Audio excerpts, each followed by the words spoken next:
Kegagalan pasar. Pengertian pasar.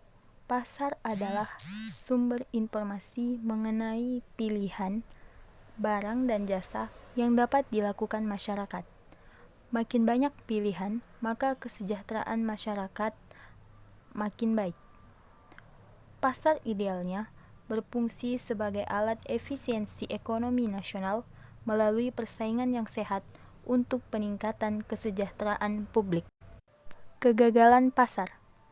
Kegagalan pasar ini terjadi ketika mekanisme harga gagal untuk semua biaya dan manfaat yang diperlukan, baik untuk menyediakan atau mengonsumsinya.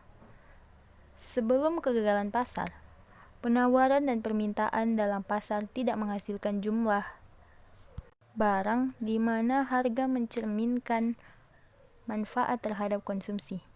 Ketidakseimbangan ini menyebabkan inefisiensi alokatif yang merupakan baik kelebihan maupun kekurangan.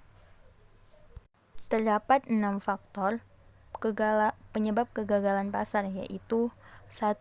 Adanya common goods, 2. Adanya ketidaksempurnaan pasar, 3. Adanya barang publik, 4. Adanya eksternalitas, 5. Adanya pasar tidak penuh atau incomplete market, 6. Adanya kegagalan informasi. 1. Common goods.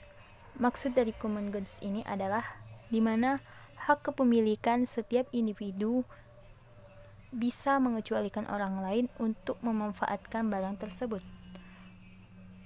Pertukaran, di mana tindakan untuk memindahkan hak kepemilikan dari satu orang ke orang lain. Hak kepemilikan tidak berlaku untuk semua jenis barang. Contohnya, sebidang tanah rumput milik desa atau lahan gembala ternak desa, maka tidak ada seorang pun yang bisa menjualnya. Ketidaksempurnaan pasar.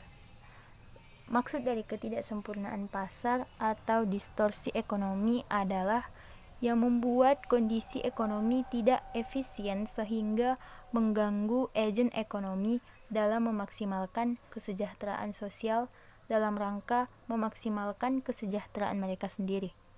Sebuah kondisi di mana dipergunakan untuk mengukur distorsi adalah deviasi antara harga pasar yang bagus dan biaya marginal. Kondisi seperti ini dapat mengakibatkan deviasi monopoli, tarif dan kuota impor yang pada teori dapat menimbulkan beberapa jenis perilaku atau disebut pebisnis numpang lewat. Ketidaksempurnaan pasar atau distorsi pasar. Menurut pandangan Islam, ada beberapa tindakan kejahatan sekelompok orang yang menjadi pemicu terjadinya distorsi pasar atau ketidaksempurnaan pasar. 1. Rekayasa permintaan demand dan rekayasa penawaran supply. A. Ihtikar. Ihtikar ialah melakukan penimbuhan barang dengan tujuan spekulasi, sehingga ia mendapat keuntungan besar di atas keuntungan normal. B. Bai najasi.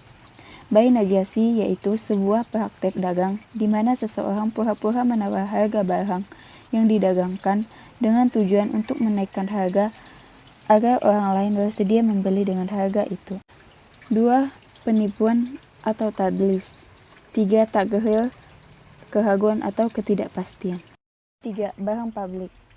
Beberapa jenis barang dibutuhkan oleh masyarakat, akan tetapi tidak seorang pun yang bersedia menghasilkannya atau mungkin dihasilkan oleh pihak swasta tetapi dalam jumlah yang terbatas.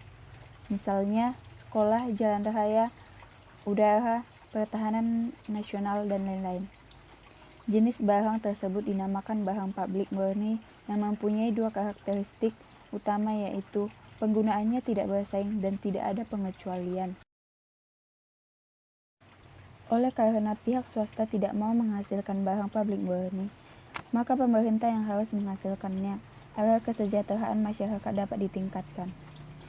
Misalnya, pihak swasta menghasilkan mobil, akan tetapi produksi tidak diimbangi pembangunan oleh pemerintah, maka kesejahteraan masyarakat tidak mencapai optimum. Pada barang publik murni ini, seseorang tidak bersedia memproduksinya karena masalah kepemilikan. Eksternalitas. Ada 2 syarat terjadinya eksternalitas, yaitu adanya pengaruh dari suatu tindakan konsumsi atau maupun produksi.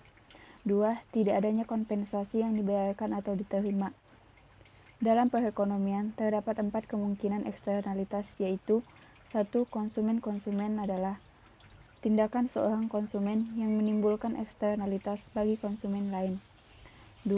Konsumen produsen, yaitu tindakan seorang konsumen yang menimbulkan eksternalitas positif atau negatif bagi produsen.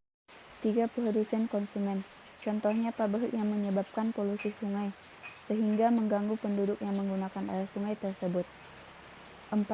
Produsen, contohnya adalah yang dikemukakan di atas, di mana pabrik yang menimbulkan polusi air menyebabkan kenaikan biaya produksi perusahaan lain yang menggunakan air sebagai faktor produksi. 5. Pasar tidak lengkap atau incomplete pasar. 1. Suatu pasar dikatakan tidak lengkap apabila pasar tersebut menghasilkan semua barang dan jasa dengan biaya yang lebih kecil daripada harga yang akan dibayar masyarakat. 2. Misalnya asuransi untuk menghadapi suatu risiko tertentu. Dalam hal ini, maka pemerintah harus menyediakan jasa tersebut. 6. Adanya kegagalan informasi. Pada beberapa kasus, masyarakat sangat membutuhkan informasi yang tidak dapat disediakan oleh pihak swasta. Misalnya perkiraan cuaca. Para petani, pelaut sangat membutuhkan informasi mengenai perkiraan cuaca. Akan tetapi tidak ada pihak swasta yang banyak menyediakan informasi mengenai perkiraan cuaca. Tugas pemerintah untuk menyediakan informasi cuaca untuk masyarakat. Peran pemerintah untuk mengatasi kegagalan pasar. 1. Memberlakukan undang-undang khusus. 2. Penyediaan langsung barang dan jasa untuk publik. 3. Menempatkan pajak atas barang-barang tertentu. 4. Subsidi atau mengurangi harga barang yang didasarkan pada kepentingan publik yang diperoleh. 5. Izin perdagangan. 6. Perpanjangan hak milik.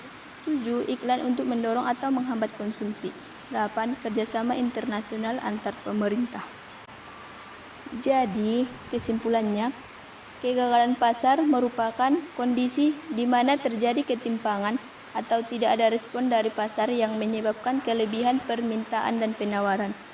Harga juga tidak mampu mengatasi penawaran, alhasil timbullah pasar tidak efektif.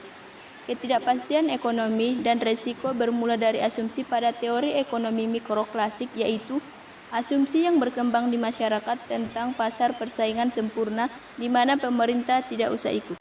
Saran penting yang telah dibuat oleh Blackman tahun 1992. Pertama, harus ada peningkatan dalam kualitas manajemen dan pelayanan publik dengan penekanan lebih besar pada perencanaan strategis.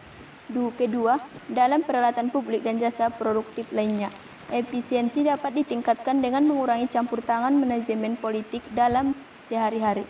Ketiga, produktivitas dapat ditingkatkan dengan pelaksanaan sistem insentif berdasarkan keuntungan produktivitas.